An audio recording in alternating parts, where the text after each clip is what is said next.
نہیں تو ادھر حاجیوں کو بہت مسئلہ ہوتا ہے، بہت زیادہ ہو جاتا ہے، وہ اکثر آپ دیکھتے ہیں کہ بخار ہو جائے تو وہ پھر عمرے کے لیے، نماز کے لیے حرم آنا ان کے لیے مشکل ہو جاتا ہے۔ ٹھیک ہو گیا، آپ پھر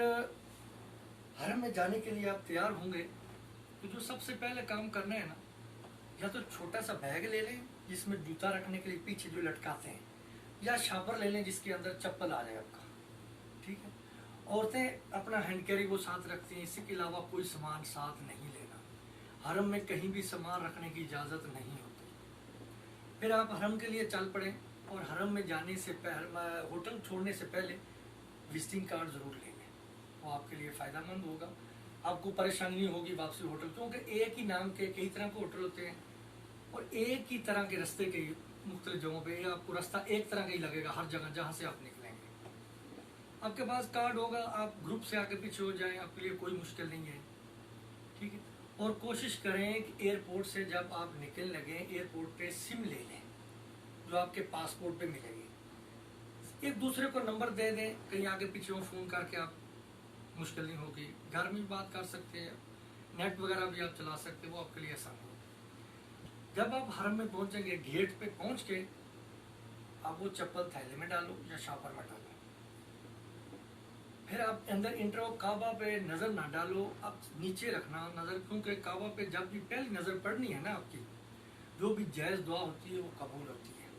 اور رستے میں کھڑا ہو کے نہ نماز پڑھنی ہے آپ نے، نہ دعا مانگنی ہے، نہ ہی ویسے بیٹھنا ہے، نہ ہی رستے میں کھڑا ہو کر کسی کا انتظار کرنا، یہ منع ہوتا ہے، کیونکہ رستے میں آپ کھڑے ہوں گے آپ کو دیکھ کے اور حاجی کھڑے ہو جائیں گے، وہ پھر ہوتا کیا ہے، وہ رستہ بند ہو جاتا ہے، پھر انتظامیہ آپ کو ادھر اس لیے کھڑے ہی نہیں ہونے دیتی۔ ٹھیک ہو گیا،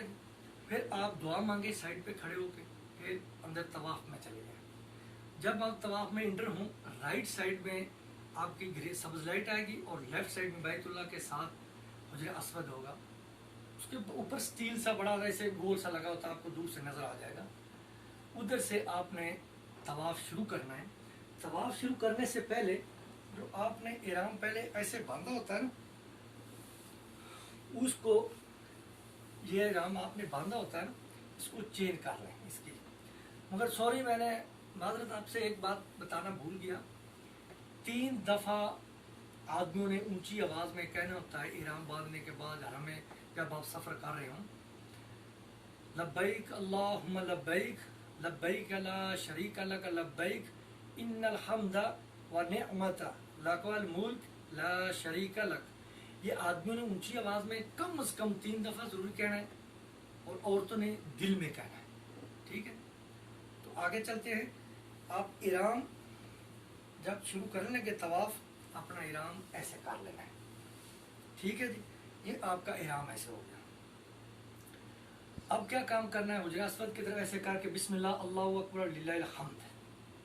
اور چل پڑنا ہے، ٹھیک ہے۔ جو بھی عربی میں دعا مانگو پڑھتے جاؤ، ایک کتاب ملتی ہے وہ لے کے آؤ ساتھ میں، زیادہ بہتر ہے۔ طواف کے لیے بھی یہ آپ نے پڑھنا ہے، صفا مروہ کے لیے یہ پڑھنا ہے، وہ زیادہ بہتر ہے، وہ دعا پڑھ، پھر آپ اسی جگہ پہ آؤ گے، آپ رکو نہ ہوگے، اگر آپ رکو گے آپ کو رکنے کی وجہ سے ادھر بہت بھیڑ ہو جاتی ہے، کوشش کرو ادھر تھوڑی سی سپیڈ ایسا کر کے چلتے جاؤ،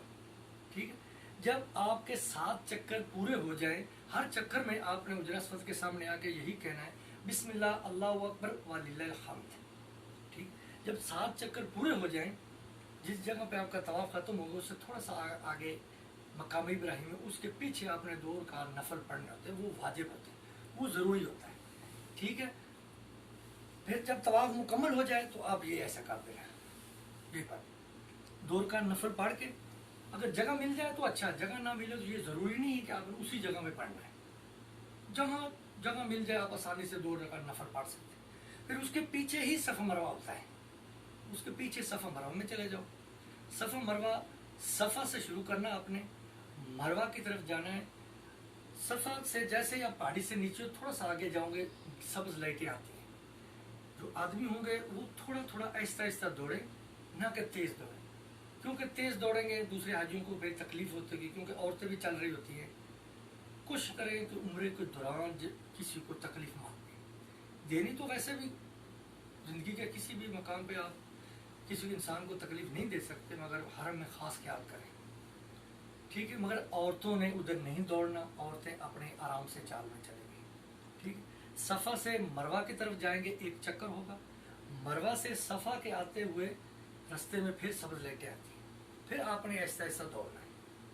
عورتیں نہیں دوڑیں گی۔ اسی طرح آپ نے چلتے رہنا ہے اور 7 چکر پورے کرنے ہیں، صفا سے مروہ 1 چکر، مروہ سے صفا 2 چکر، اسی طرح صفا سے شروع ہو کے مروہ پہ آپ کے 7 چکر پورے ہو جائیں گے۔ پھر اگر آپ بھیڑ نہیں ہے، رش نہیں ہے، مروہ کے آگے جا کے دیواروں کے ساتھ آپ کو تھوڑی سی جگہ مل جائے تو، اگر جگہ مل جائے تو آسانی سے، تو دور کا نفل پڑھنی تو وہ ضروری نہیں ہے، دعا مانگو اور چلتے چلتے دعا مانگو۔ اس کے بعد آدمی جو ہوتے ہیں ان کو چاہیے کہ بال بلیڈ پھرائیں، اگر بلیڈ نہیں پھراتے تو کٹنگ کرائیں، ٹھیک ہے، ایسا آدمیوں کے لیے بہتر ہے۔ جو عورتیں ہیں انہوں نے کیا کام کرنا ہے، وہ اپنے روم میں جا کے، حرم میں بال عورتوں کو نہیں کاٹنے، آدمیوں کو بھی نہیں کاٹنے چاہیے، حرم کا احترام سب پہ فرض ہے۔ روم میں جا کے عورت ایسے پیچھے جا کے ایسے بال کاٹ، عورت کے محرم کاٹ سکتا ہے، بھائی ماں باپ بہن بھائی جو بھی ہوتے ہیں ان کے بال کاٹ سکتے ہیں آپس میں، ٹھیک ہے۔ پھر آپ احرام اتار دیں، آپ کا عمرہ مکمل ہو گیا۔ میں امید کرتا ہوں آپ کو یہ میری ویڈیو پسند آئی ہوگی، اگر کوئی غلطی ہو تو میں آپ سے معذرت چاہتا ہوں، میں بھی انسان ہوں،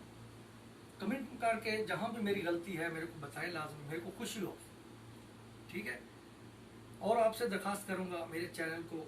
سبسکرائب کریں، لائک کریں، کمنٹ کریں، شیئر کریں، تاکہ میں آنے والی اگلی ویڈیو آپ آسانی سے دیکھ لگیں، اور ساتھ میں بیل آئیکن کو کلک کر دیں، ٹھیک۔ دعاؤں میں یاد رکھنا، والسلام، جزاک اللہ خیر۔